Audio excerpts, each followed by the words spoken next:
ശരി.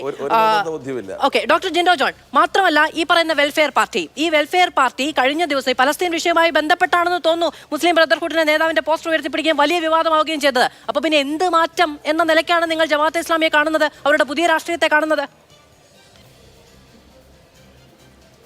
മാധു, ഇതിൽ ഒന്നാമത്തെ കാര്യം, ഞാൻ കോൺഗ്രസ് പിന്തുണ വേണ്ടെന്ന് SDPIയോട് പറഞ്ഞത് കഴിഞ്ഞ ലോക്സഭാ തെരഞ്ഞെടുപ്പ് കാലത്തെ കാര്യത്തെയാണ് പറഞ്ഞത്.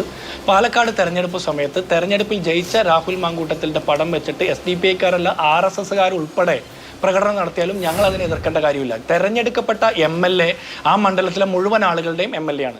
ഇനി തെരഞ്ഞെടുപ്പിന് മുമ്പ്, ഇലക്ഷൻ്റെ തൊട്ട് മുമ്പ് പ്രചരണം നടത്താൻ വേണ്ടി SDPIക്കാർ രാഹുൽ മാങ്കൂട്ടത്തിൻ്റെ ചിത്രം ഉപയോഗിച്ചുവെന്ന് ആർക്ക് വേണമെങ്കിലും രാഹുൽ മാങ്കൂട്ടത്തിൽ പറയുന്ന മുദ്രാവാക്യം ശരിയാണെന്ന് തോന്നുന്നുണ്ടെങ്കിൽ അവരുടെ പ്രസ്ഥാനത്തിൻ്റെ പ്രത്യയശാസ്ത്രത്തെക്കാൾ ശരിയായിട്ട് രാഹുൽ മാങ്കൂട്ടത്തിൻ്റെ പ്രത്യയശാസ്ത്രവും മുദ്രാവാക്യമാണ് ശരിയെന്ന് തോന്നുന്നുണ്ടെങ്കിൽ അവർക്ക് പ്രചരണം നടത്തുന്നതിൽ എന്താ തെറ്റുള്ളത്?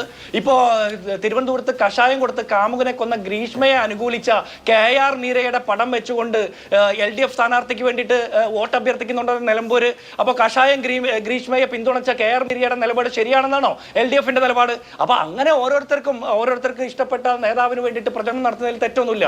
ആ നേതാവ് പറയുന്ന മുദ്രാവാക്യത്തെയാണ് പിന്തുണയ്ക്കുന്നതെങ്കിൽ, പകരം രാഹുൽ മാങ്കൂട്ടത്തിൽ SDPIക്ക് വേണ്ടിയിട്ടാണ് വോട്ട് അഭ്യർത്ഥിച്ചതെങ്കിൽ നിങ്ങൾ പറഞ്ഞത് ശരിയാണ്. അങ്ങനെയല്ലല്ലോ സംഭവിച്ചത്.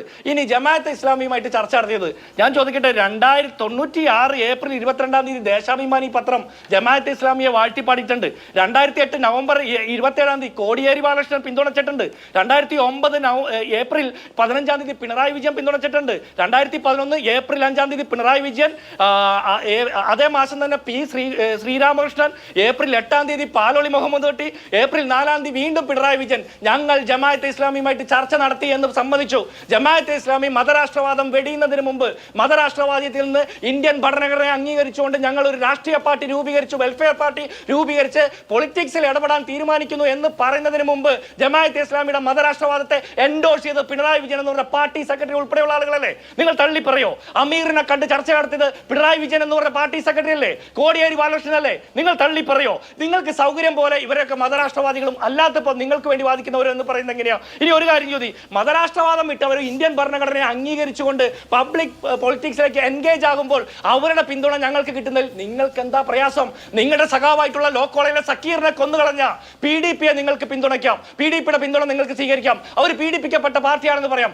RSSന് ബദലായിട്ട് ISS ഉണ്ടാക്കിയിട്ട് മദനി കൊണ്ടുവന്ന PDPയെ നിങ്ങൾക്ക് സ്വീകരിക്കാം, കുഴപ്പമില്ല. ബോംബ് സ്ഫോടന കേസിൽ 2 വട്ടം പിടിച്ചുകൊടുത്ത നിങ്ങളുടെ EK നായനാരും VS അച്യുതാനന്ദനും പിടിച്ചുകൊടുത്ത മദനിയുടെ പാർട്ടിയുടെ പിന്തുണ നിങ്ങൾക്ക് സ്വീകരിക്കാം, തെറ്റില്ല എന്ന് നിങ്ങൾ പറയുന്നു. പീഡിപ്പിക്കപ്പെട്ട പാർട്ടിയാണെന്ന് നിങ്ങൾക്ക് നാണമില്ല ഇതൊക്കെ പറയാൻ? ഇനി ഒരു കാര്യം കൂടി, ഈ SDPയുടെ പിന്തുണയുമായി ബന്ധപ്പെട്ട് കഴിഞ്ഞ ലോക്സഭാ തെരഞ്ഞെടുപ്പിൽ മത്സരിച്ച DYFIയുടെ സംസ്ഥാന പ്രസിഡന്റായിട്ടുള്ള വസീഫിനോട് ചോദിച്ച ചോദ്യം ഈ സനോജ് ഒന്ന് കേൾക്കുന്നത് നല്ലതാ.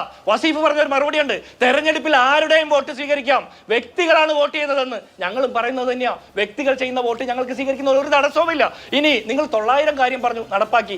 ആശാ വർക്കർമാരുടെ ശമ്പളം 700 ആക്കിയിട്ടില്ല, ക്ഷേമ പെൻഷൻ 2500 ആക്കിയിട്ടില്ല, റബ്ബറിന്റെ താങ്ങുവില 250 ആക്കിയിട്ടില്ല. ഇങ്ങനെ ഒരുപാട് കാര്യങ്ങൾ നിങ്ങൾ നടപ്പാക്കാനുണ്ട്, അതുകൂടി നടപ്പാക്കണം. നിങ്ങൾ പറയാത്ത 900 കാര്യം നടപ്പാക്കണ്ട.